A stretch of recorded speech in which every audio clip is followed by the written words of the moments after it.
Well, a terrifying day for students and teachers alike. One teacher was worried about his students and his son. While he was shot at, his son was hit with gunfire. Christine Byers spoke with him just a couple of hours ago, and she joins us live. Christine.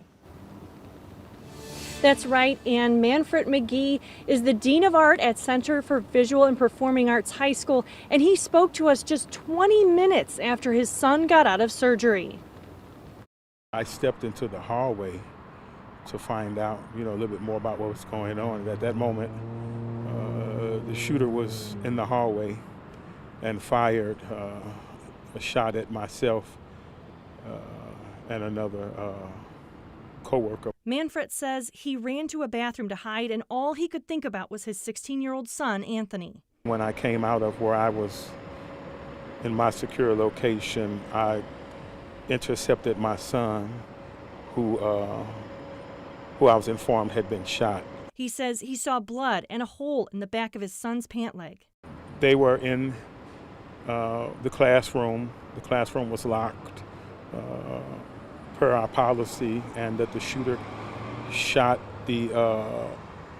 some glass on the door and reached in and unlocked the door and came in the room and started firing rounds in the room.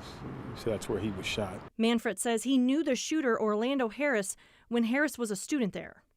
He was a somewhat quiet student, kind of like a gamer. He was into video games. When Manfret saw his son, he says he wanted to stop the bleeding. I took off my belt to tie it around his leg to kind of stop some of the bleeding before we took him out of the building. He says he worked with teacher Jean Kushka for more than 13 years. I actually just saw her this morning when she got to work. A wonderful soul, wonderful person.